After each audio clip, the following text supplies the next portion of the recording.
नमस्कार, मैं अभयराज और आप देख रहे हैं द भारत नाउ। आइए आपको बताते हैं आज दिन भर की कुछ बड़ी खबरें जो आज सुर्खियों में रही। आखिरकार कांग्रेस सांसद राहुल गांधी ने बिहार के मुख्यमंत्री नीतीश कुमार से फोन पर बात कर ही ली। विपक्षी पार्टियों का गठबंधन बनाने की कवायद शुरू होने के बाद से राहुल गांधी ने कभी भी नीतीश कुमार से फोन पर बात नहीं की थी, लेकिन दिल्ली में हुई इंडिया गठबंधन की बैठक में उभरे तनाव के बाद राहुल गांधी ने नीतीश को फोन कर बात की है। सूत्रों से जो जानकारी मिल रही है उसके मुताबिक राहुल गांधी ने नीतीश कुमार को फोन पर बिहार में गठबंधन की मजबूती पर बात की है। संसद की सुरक्षा में सेंध लगाने के मास्टरमाइंड दरभंगा ललित झा के घर पर क्रांतिकारी पोस्टर लगे हैं। ये पोस्टर मुंबई के संगठन राष्ट्रीय लोक आंदोलन ने लगाए हैं। पोस्टर पर ललित झा समेत सभी 6 आरोपियों की तस्वीर लगाकर इन्हें योद्धा बताया जा रहा है। साथ ही ये भी कहा गया कि इनकी लड़ाई का तरीका भले ही गलत था, लेकिन इरादा किसी को नुकसान पहुंचाना नहीं था। पोस्टर लगाने के बाद संगठन की कार्यकारी अध्यक्ष कल्पना ईमानदार ने एक वीडियो जारी करते हुए कहा कि ललित ने हिम्मत दिखाई है। संसद जाने के से पहले उसने मुझसे बात कही थी और उसने कहा था कि हम शहीद नहीं होंगे तो देश जागृत नहीं होगा। जहानाबाद में एक मदरसा के मौलवी की काली करतूतें सामने आई है। मौलवी पर आरोप है कि उसने नौकरी दिलाने के नाम पर न सिर्फ एक नाबालिग को अपनी हवस का शिकार बनाया, बल्कि झांसा देकर उसे ले भी भागा। आरोप है कि मौलवी झाड़ फूक करने के बहाने लड़कियों का यौन शोषण करता था। मामला जहानाबाद नगर थाना क्षेत्र का है। शुक्रवार की सुबह 10 बजे संघ प्रमुख के ऐतिहासिक महर्षि महिकुपा घाट आश्रम के दौरे में बिना आमंत्रण के सुरक्षा घेरे को भेदने एक युवक ने संघ प्रमुख के बेहद करीब जाकर खड़ा हो गया और आराम से उन्हें बुके थमा दिया। हालांकि ये युवक दुशेश्वर महादेव मंदिर के पुजारी हैं और इसकी पहचान मुन्ना पांडे के रूप में हुई है, लिहाजा संघ प्रमुख को कोई अधिक समस्या का सामना नहीं करना पड़ा।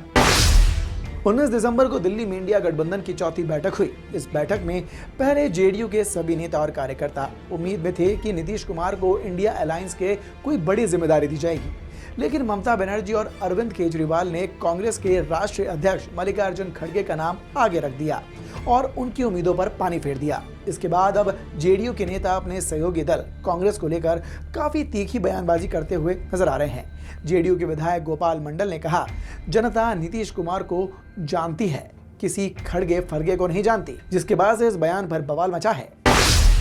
जमुई के चंद्रदीप थाना क्षेत्र अंतर्गत झप्पू मोड़ के पास 17 दिसंबर को नगापोश लुटेरों के द्वारा किए गए लूटकांड मामले का पुलिस ने पर्दाफाश कर दिया है। मामले में घटना में संलिप्त 4 लुटेरों को भी गिरफ्तार कर लिया गया। साथ ही लोडेड देसी कट्टा, 2 जिंदा कारतूस, लूटी गई बाइक और लूटी गए मोबाइल को बरामद कर लिया गया है। गिरफ्तार लुटेरों की पहचान चंद्रदीप थाना क्षेत्र के ईटा बांध गांव निवासी बिट्टू कुमार, बालक मास्टर सोनखार गांव निवासी नितेश कुमार और दरखा गांव निवासी रवि कुमार के रूप में हुई है।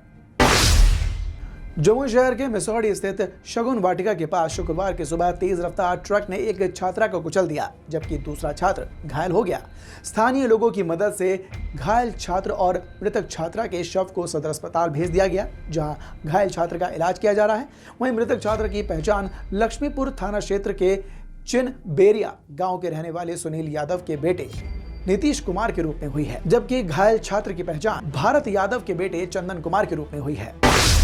कैमूर जिले के भभुआ में जिप सदस्य विकास सिंह ने राज्य स्तरीय टेनिस बॉल क्रिकेट टीम में चयन होने पर मोहिनिया के सोहेल तनवीर का हौसला अफजाई किया और बताया कि राज्य स्तर पर टेनिस बॉल क्रिकेट में मोहिनिया के रहने वाले स्वर्गीय नसीम रायन के बेटे सोहेल का चयन हुआ है, जो कि पूरे कैमूर के लिए गर्व की बात है।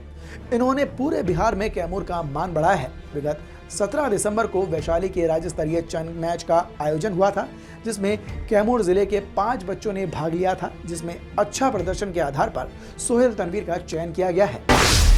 जहानाबाद जिले में पंजाब नेशनल बैंक द्वारा संचालित ग्रामीण स्वरोजगार प्रशिक्षण संस्थान के नवनिर्मित प्रशासनिक भवन एवं छात्रावास का जिला पदाधिकारी रुचि पांडे और अचल महाप्रबंधक सुधांशु शेखर दास द्वारा संयुक्त रूप से फीता काटकर एवं दीप प्रज्वलित कर उद्घाटन किया गया।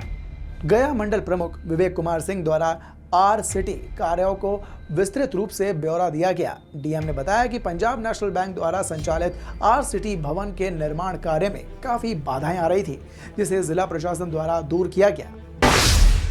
बीते 18 दिसंबर को नगर थाना क्षेत्र के धोबी घाट मोहल्ले में गली नंबर 6 में हुई युवक की हत्या मामले में पुलिस ने खुलासा कर दिया है। चोरी के आरोप लगाकर फुफेरे भाई ने ही अपने अन्य 5 दोस्तों के साथ मिलकर ममेरे भाई की पीट कर हत्या कर दी थी। इस हत्या में शामिल फुफेरे भाई समेत 3 को पुलिस ने गिरफ्तार कर लिया है, जबकि अन्य आरोपियों की गिरफ्तारी के लिए पुलिस छापेमारी कर रही है। बेगूसराय ज्वेलरी दुकान लूटकांड में एसपी ने जारी किया अपराधियों का फोटो, 50,000 का इनाम की घोषणा। बताते चले गुरुवार को दोपहर 1 ज्वेलर्स के यहां पर दुकान खोलते ही अपराधियों ने 1 करोड़ से अधिक का ज्वेलर्स हथियार के बल पर लूट लिया था और एक कर्मचारी को गोली भी मार दी थी और उसी मामले में यह कार्रवाई की गई है।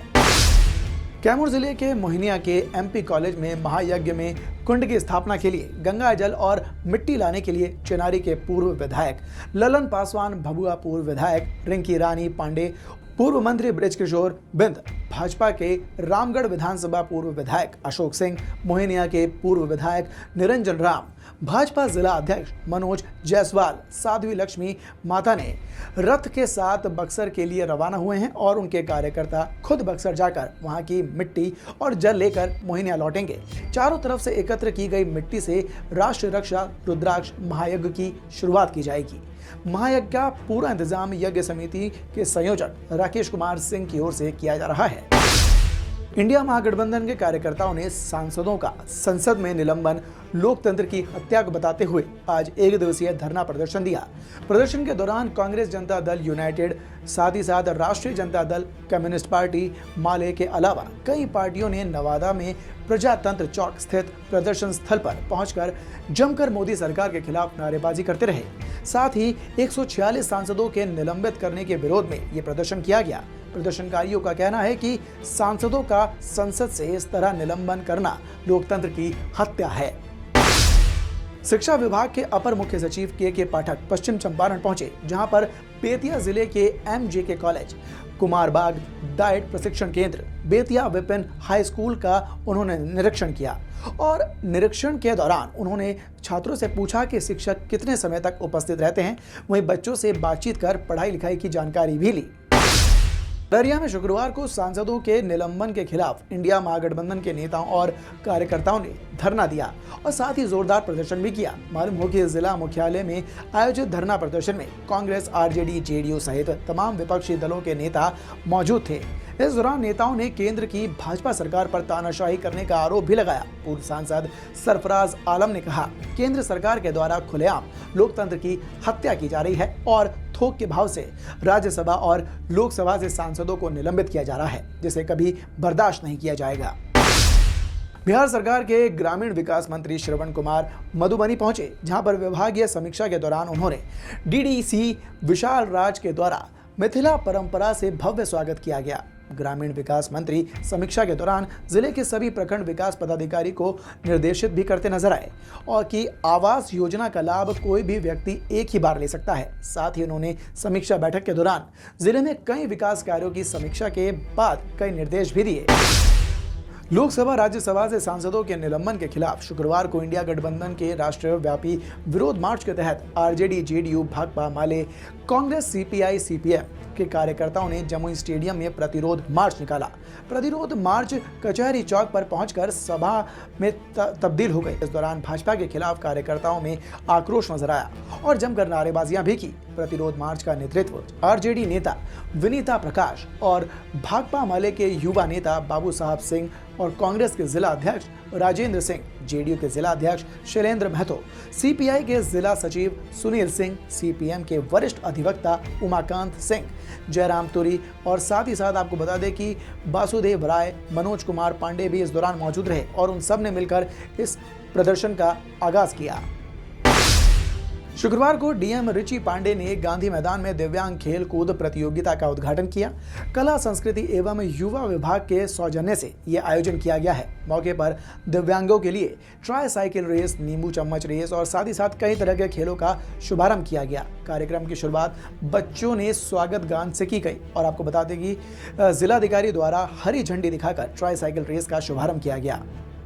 रेस में विजेता खिलाड़ियों को पुरस्कार भी दिया गया और वहीं नींबू चम्मच रेस में खिलाड़ियों ने एक दूसरे को कड़ी टक्कर दी।